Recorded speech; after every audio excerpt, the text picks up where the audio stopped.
All right, the shipment has arrived.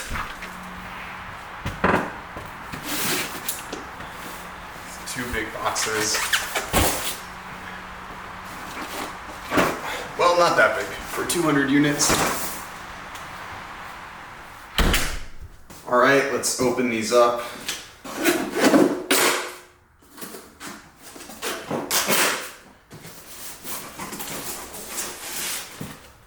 I'm really excited for this.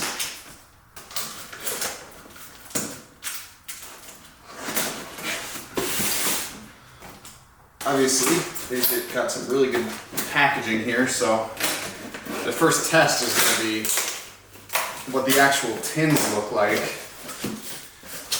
And if we're happy with the labels, they come in all these different cardboard cylindrical boxes or rectangular boxes. Oh wow, this looks great. So this is the premium, so this is the sand. The label here, we'll do another of just that one, but this looks great.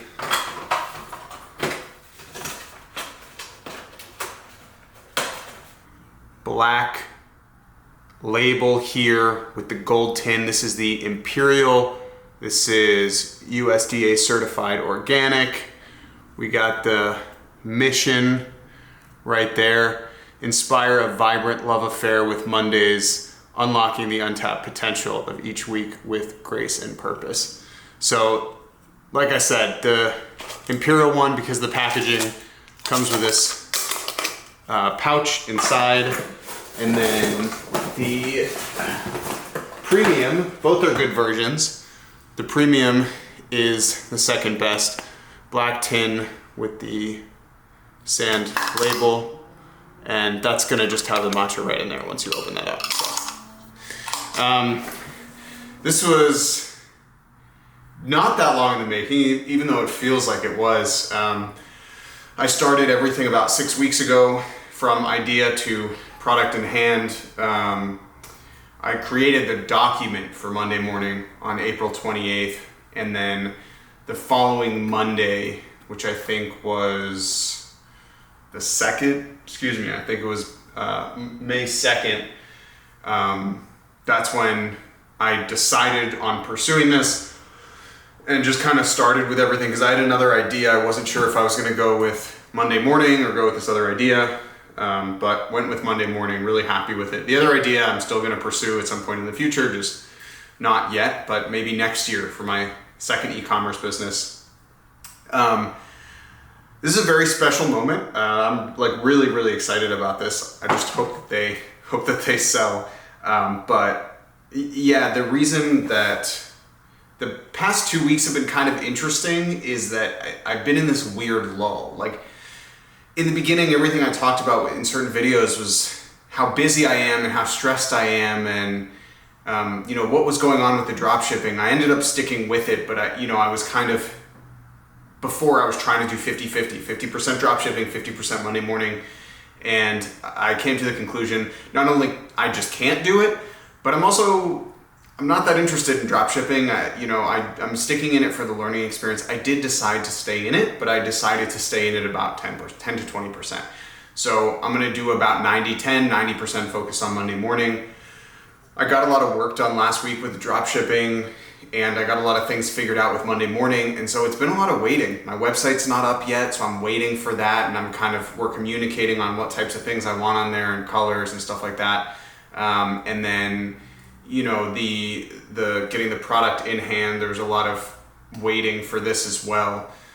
So it's been a struggle. I had my launch August 1st, so I'm waiting for that, and I had the event July 15th, and I'm waiting for that. So a lot of the advice you see is like, and this is true, I think, that if you feel like there's something you should be doing, or if you feel like there's nothing to do, it's because you just simply don't know enough. And that is true, I don't know enough. But a lot of the advice is, if you're in a lull, go do something for your customers. I don't have any customers.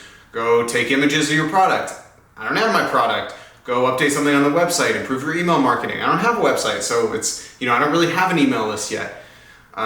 So it's been tricky kind of navigating through that lull. I'm working through a new kind of obstacle now, which is I'm dealing with like the parks and thinking that the event that I was going to do, which I'm still trying to figure out how to do, there are a lot of logistics involved, and there is a possibility that it might not be possible because I need a certain amount of lead time now that after weeks I finally found the correct person to get in touch with.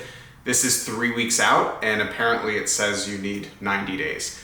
So unless I can find a workaround, I may just end up having to ship all of these to the warehouse, but we'll see. I don't know what's going to happen with that next.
All right, so we got the package for our product shots. This is a light box, so it's just going to allow me to take some shots of our new matcha that's here. So I'm pretty stoked about this.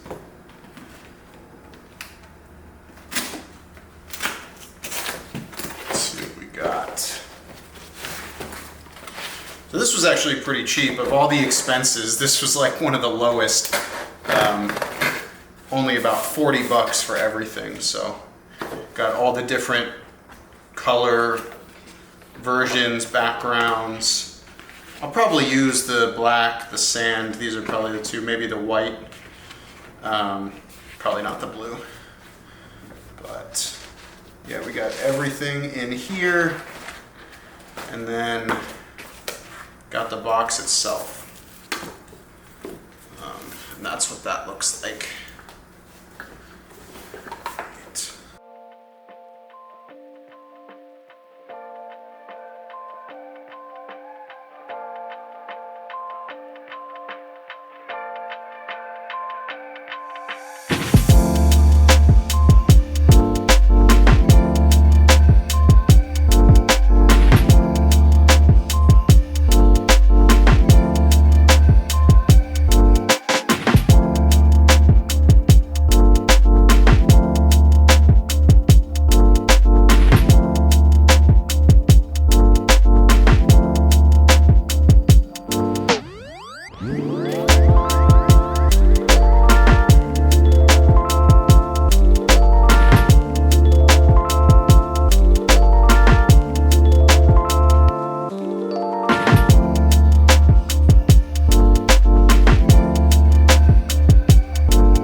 some updates. So as you saw from the unboxing videos, we have tea. Matcha has come in the mail, 2 boxes, which is great. We got 200 units to the house, 300 units to the warehouse. As I said before, warehouse is kind of waiting to process.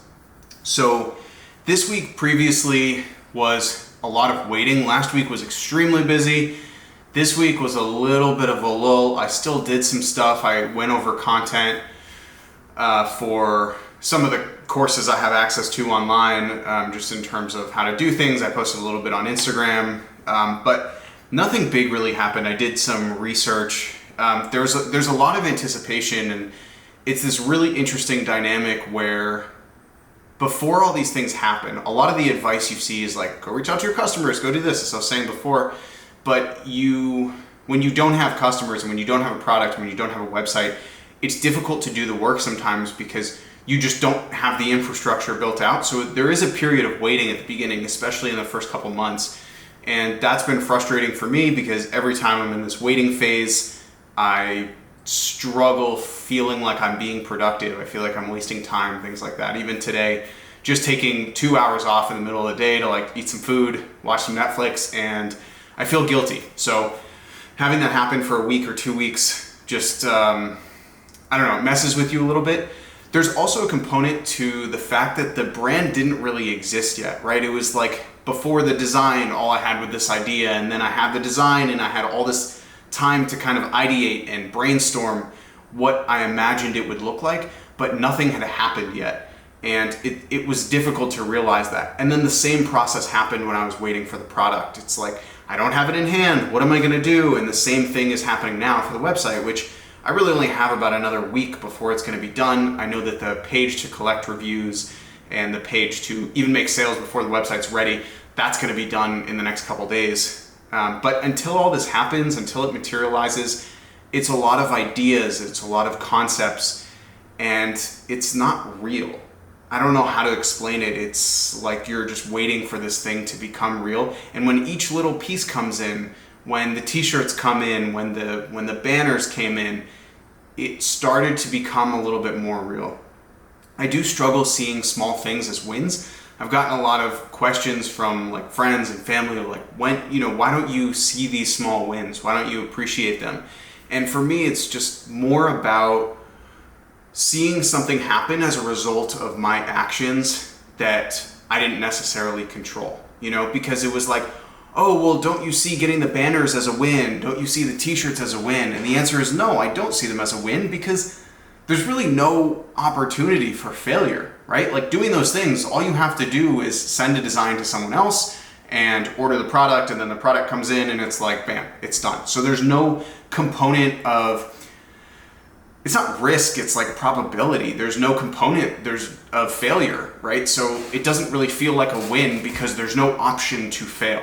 And I think that the option to fail is, in a lot of cases, what keeps us driven to succeed and what makes the difference between success and failure, right? It's like, without darkness, we don't know what light is. Without, there are a lot of examples of this. Without unhappiness, we don't know what happiness is. Without working a job we hate, we don't know what it is to work a job we love. And I think in that realm, it's really hard for me to see these things as little wins because it's not anything that required skill.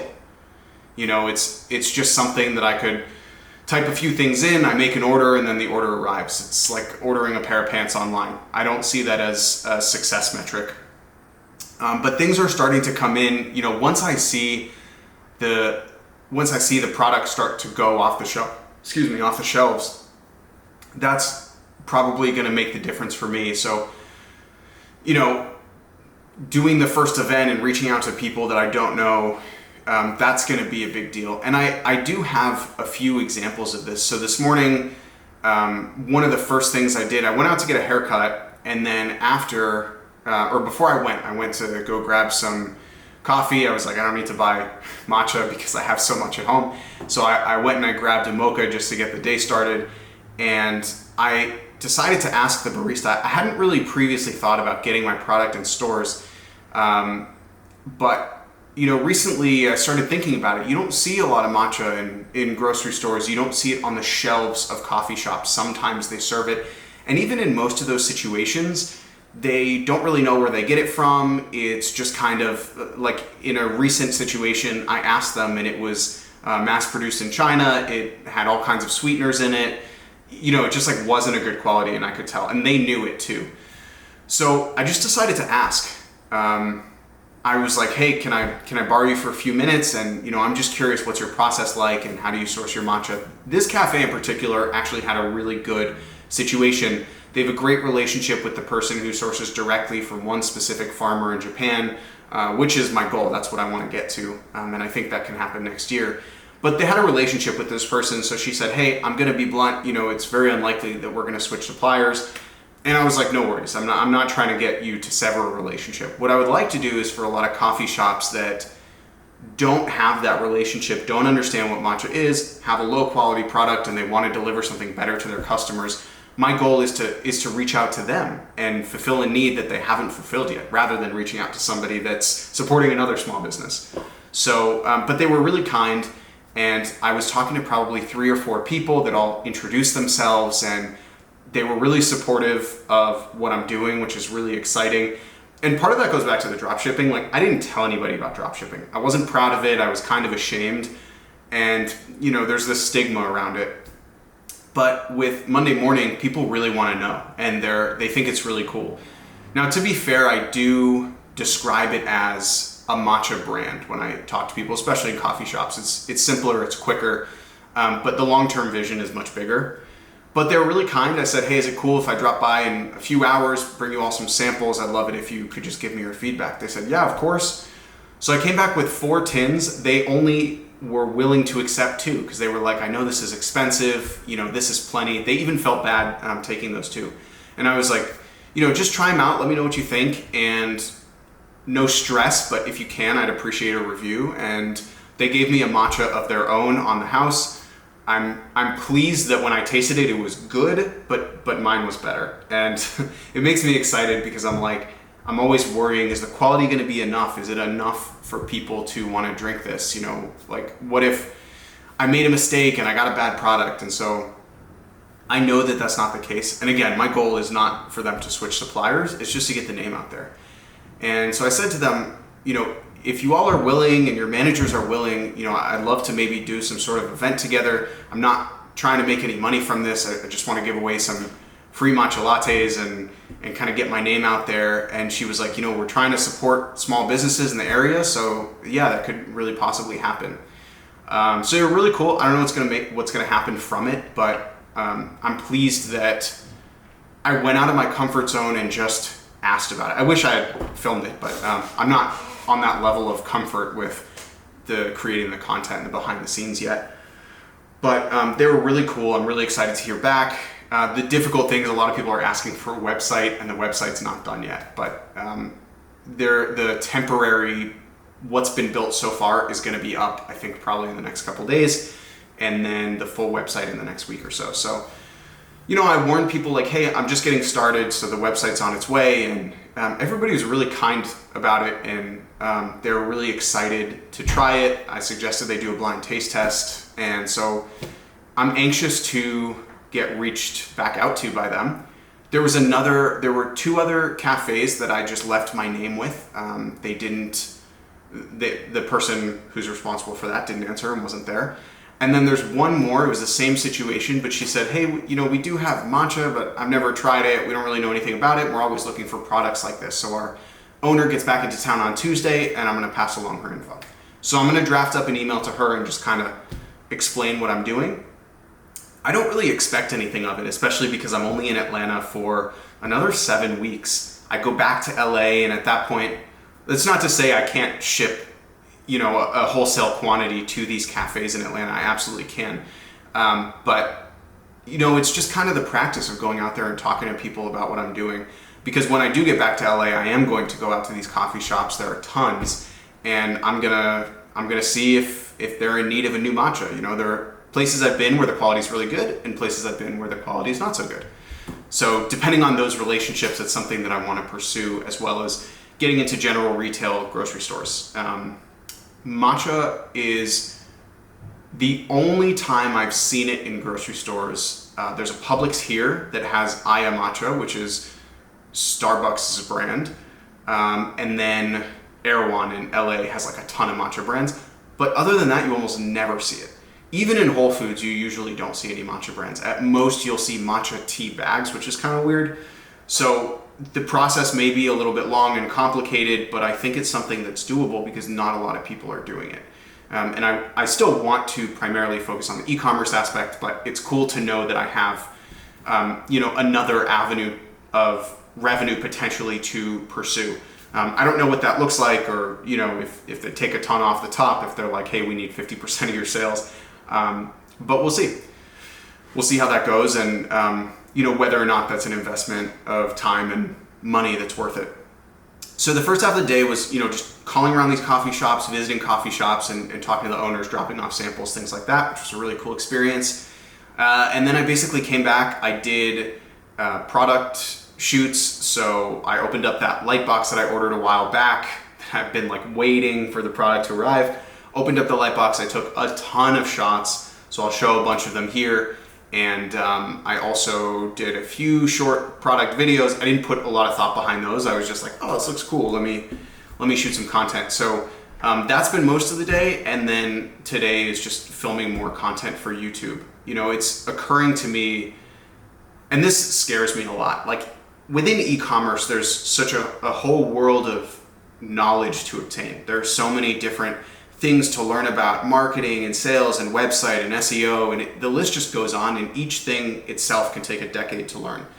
So even just taking a few shots for YouTube, I'm learning about the filmmaking process. Not a lot. I shoot everything on automatic, largely most of it's in front of the camera, but it's so overwhelming how much there is to learn. Even today, I took a few different shots, and I'm like, you have to think about all these angles, and you have to put it together with the editing, and you have to add music and make it interesting and make it valuable.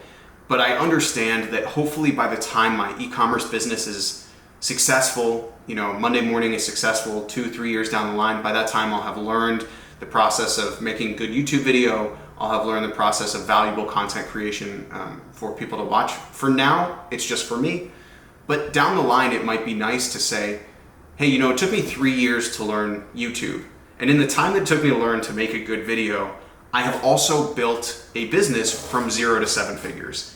And people will be able to go back and see the very first video where I was ordering the product and looking at an email, and I hadn't made anything in terms of revenue all the way to later on. So that's the exciting part of documenting the process, but it really does take a lot of time. And I have a lot of hopeless days where it just feels like nothing's gonna work out. I had one of those yesterday, this whole week kind of, especially in the lulls when you're just waiting and you're not working on anything, and nothing's happening.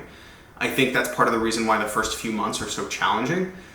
It is a lot of waiting and testing, and you just don't know what's gonna work. So that's definitely been a challenge for me. That negativity and the negative thinking has gotten to me. And as per one of my earlier videos, I'm really fortunate to have those guardrails in there.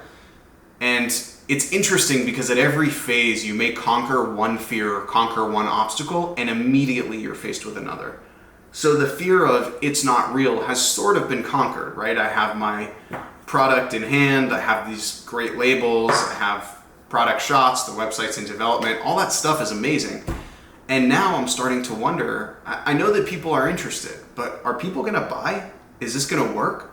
What if they hate my product? What if they don't like matcha? What if they feel like I made mistakes in the delivery or the shipping, and that's all assuming that I'm actually making sales and I'm reaching people. And so that's my big fear now, is I put all this time in, I put all this energy in, I'm taking product shots, and I'm just like, what if it doesn't work? The drop shipping, I knew that, to me, I was like, this has to work, this is the last time I fail, and I felt like this is absolutely gonna be it, and then it wasn't. And I'm still working on it, but it wasn't it. And for Monday morning, it was the same thing. And at this point, I've invested so much more in this project, especially having to purchase inventory, which I didn't for dropshipping. Now I'm really scared about what happens if it doesn't work. So that's a new obstacle, a new mental challenge, and a new fear unlocked, so to speak. So we'll see how it goes, but I'm gonna wrap this up here. I'll show you some of the process with taking the product shots and making a few of the product videos, and yeah, I'm gonna make another video about books I'm reading. That's coming up next. But for now, thanks for watching. If you have been watching, please subscribe down below. Check out the website when it's ready. It's Monday Morning, mndymorning.com, and at Monday Morning Movement on Instagram, mndy Morning Movement on Instagram. So thanks for watching, and stay tuned for the next one.